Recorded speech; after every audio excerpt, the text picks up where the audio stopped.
Hello दोस्तों, आज तारीख है 18 जुलाई 2025, दिन शुक्रवार, हिंदी तिथि श्रावण कृष्ण पक्ष अष्टमी। आइए बात करते हैं आज के कुछ मुख्य समाचार और अपडेट्स के बारे में।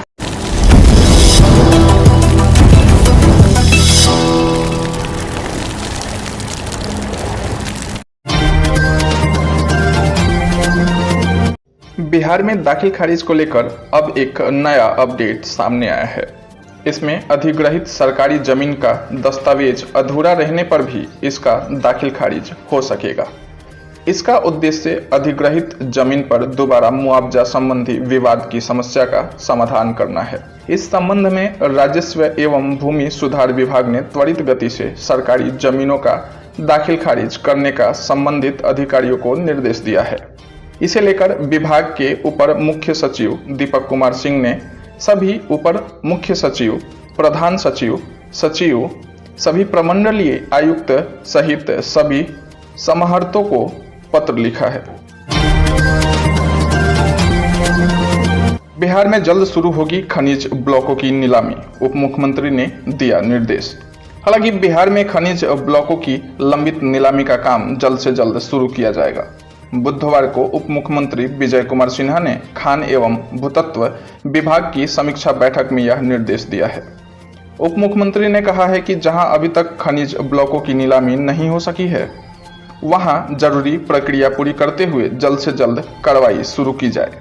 हालांकि बताया जा रहा है कि इस समीक्षा बैठक में मुख्य रूप से मई महीने में जिले द्वारा निर्धारित राजस्व लक्ष्य की प्राप्ति की स्थिति पर भी विचार विमर्श किया गया है। इसके अलावा अवैध खनन से संबंधित कार्रवाई, जुर्माना वसूली और संबंधित अधिकारियों से स्पष्टीकरण की स्थिति की भी समीक्षा हुई है। तो आइए दोस्तों, अब इसी बीच बात करते हैं। बिहार को सीएम नीतीश ने दिया एक और बड़ा तोहफा। 11,346 पंथों और 730 पुलों का किया शिलान्यास। हालांकि मुख्यमंत्री नीतीश कुमार पूरी तरह से एक्शन मोड में हैं। बिहार के लोगों को तबतोड़ बेहद ही खास तोहफे दे रहे हैं। इसी कड़ी में एक और बड़ा तोहफा सीएम नीतीश कुमार ने दे दिया है। दरअसल सीएम नीतीश ने 21,406 करोड़ 36 लाख रुपए की लागत से 11,346 पंथों और 730 पुलों का शिलान्यास किया है। हालांकि कार्यक्रम के दौरान मुख्यमंत्री ने कहा कि ग्रामीण कार्य विभाग द्वारा ग्रामीण पंथों, पुलों का निर्माण और रखरखाव काफी अच्छे ढंग से किया जा रहा है। इसके लिए मैं विभाग को बधाई देता हूं। उन्होंने कहा कि ग्रामीण सड़क सुदृढ़ीकरण एवं प्रबंधन कार्यक्रम, मुख्यमंत्री ग्रामीण सड़क संपर्क योजना, मुख्यमंत्री ग्रामीण सेतु योजना, सुलभ संपर्कता योजना सहित अन्य कई योजनाओं के माध्यम से हर गांव के टोलों तक पक्की सड़कों का निर्माण सुनिश्चित किया गया है, ताकि लोगों को आवागमन में सहूलियत मिल सके। तो आइए दोस्तों, अब बात कर लेते हैं बिहार पॉलिटिक्स के बारे में। जैसा कि बिहार भाजपा में 70 दे रहे हैं टेंशन। इन विधायकों का विधानसभा चुनाव में कट सकता है पत्ता। हालांकि बिहार विधानसभा चुनाव को लेकर सियासी हलचल तेज है।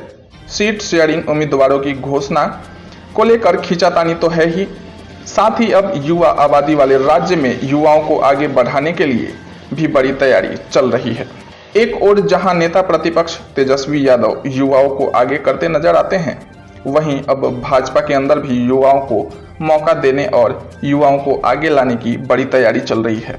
ऐसे में विधानसभा चुनाव में कई नेताओं का टिकट उनके अधिक उम्र के कारण कट सकता है, जिसमें नेताओं की टेंशन बढ़ गई है। साथ ही संघ प्रमुख मोहन भागवत के बयान ने भी सियासी हलचल बढ़ा दी है। मोहन भागवत ने कहा था कि जो 75 साल के नेता हैं, अब वे जगह खाली कर युवाओं को आगे आने दें। तो आइए दोस्तों, अब बात कर लेते हैं नेशनल गेम 2027 के बारे में। हालांकि बिहार के खिलाड़ियों ने अभी से ही शुरू की है नेशनल गेम्स की तैयारी। इन 24 खेलों के लिए मिलेगी स्पेशल ट्रेनिंग। तो जैसा कि 2027 में होने वाले नेशनल गेम्स की तैयारी बिहार के खिलाड़ियों ने अभी से ही शुरू कर दी है। ज्यादा से ज्यादा मेडल बिहार के खाते में आए, इसे लेकर सभी खिलाड़ी अभी से तैयारी में जुट गए हैं। इतना ही नहीं, बिहार राज्य खेल प्राधिकरण की ओर से बिहार के खेल संघों से अपने अपने खेलों में राष्ट्रीय प्रतियोगिता से पहले जिला स्तर पर प्रतियोगिता कराने का निर्देश दिया है।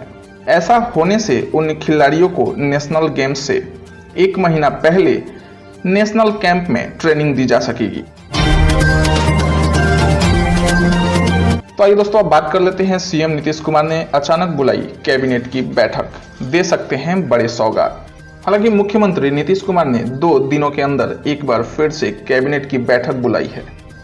मुख्य सचिवालय स्थित मंत्रिमंडल कक्ष में शुक्रवार को शाम 5 बजे से यह बैठक शुरू होगी। बैठक में सीएम नीतीश कुमार के अलावा सभी विभागों के मंत्री मौजूद रहेंगे। उम्मीद जताई जा रही है कि चुनावी साल में मुख्यमंत्री राज्य के लोगों को बड़ी सौगात दे सकते हैं। बिहार में इस साल के अंत में विधानसभा का चुनाव होना है। चुनाव से पहले सरकार जनता से किए वह सभी वादे पूरे कर लेना चाहती है जो राज्य के लोगों के साथ किया गया था। तो आइए अब बात कर लेते हैं बिहार क्राइम से जुड़ी कुछ खास खबरों के बारे में। जैसे कि बिहार से 4 वियतनामी नागरिक अरेस्ट किए गए हैं। हत्या की कोशिश जैसे लगे हैं गंभीर आरोप। हालांकि बिहार के गया जिले के बोधगया थाना क्षेत्र से 4 वियतनामी नागरिकों को मारपीट और हत्या की कोशिश के आरोप में गिरफ्तार किया गया है। यह कार्रवाई बोधगया पुलिस द्वारा विभिन्न स्थानों पर छापेमारी कर की गई है।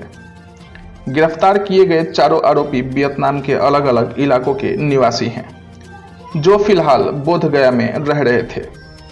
इनमें वान सांग, वान कान सन्ह, त्रिन थान हुम्यू और वान तुम्यू हुनहा शामिल हैं।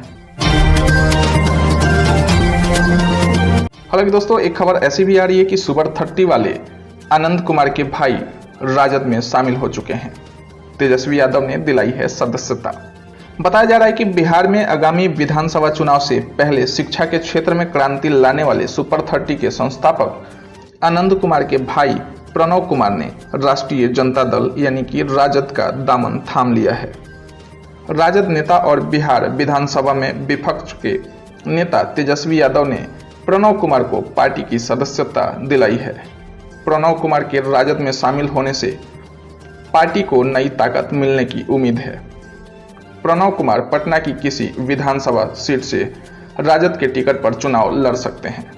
हालांकि अभी तक इसकी आधिकारिक पुष्टि नहीं हुई है, लेकिन माना जा रहा है कि उनकी उम्मीदवारी से राजद को शहरी और ग्रामीण दोनों क्षेत्रों में मजबूती मिलेगी।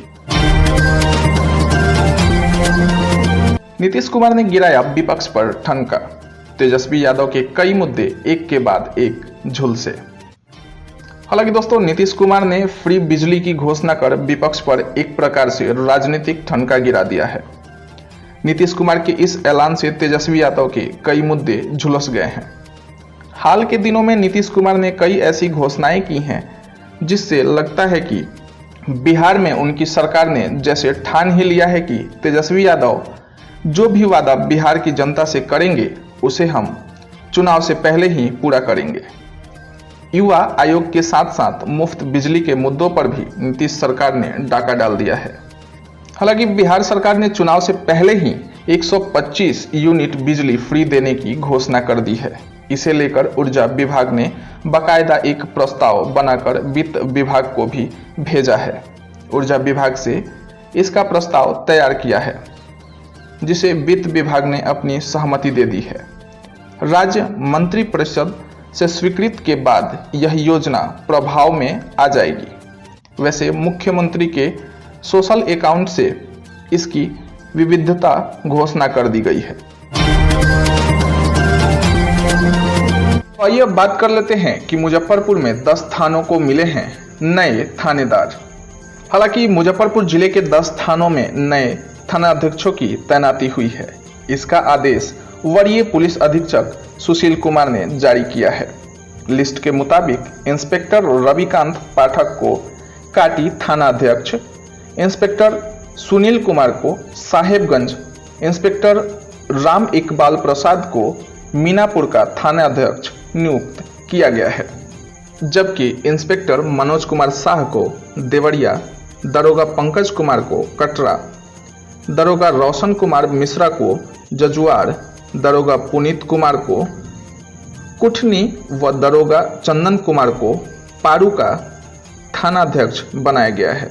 इसके अलावा दरोगा शिवेंद्र नारायण सिंह को रामपुर हरी व दरोगा रजनीकांत पटेल को जैतपुर थाने का थानाध्यक्ष नियुक्त किया गया है। हालांकि एक खबर इंडिया नेपाल बॉर्डर से भी आ रही है, जो 2 दिनों के लिए सील हुआ है भारत नेपाल का बॉर्डर, बढ़ाई गई है चौकसी। हालांकि बताया जा रहा है कि भारत नेपाल बॉर्डर को आज से 2 दिनों के लिए सील कर दिया गया है। इस दौरान निजी और व्यावसायिक गाड़ियां नहीं चलेंगी। इसके साथ ही आम लोगों की आवाजाही पर भी रोक लगा दी गई है। पूरे इलाके में चौकसी बढ़ा दी गई है। दरअसल प्रधानमंत्री नरेंद्र मोदी मोतिहारी आने वाले हैं। शहर के गांधी मैदान में बड़े जनसभा को संबोधित करेंगे। इसके साथ ही रोड शो भी होगा। ऐसे में उनके कार्यक्रम को लेकर चौकसी बढ़ा दी गई है। आज ही भारत नेपाल बॉर्डर को सील कर दिया गया है।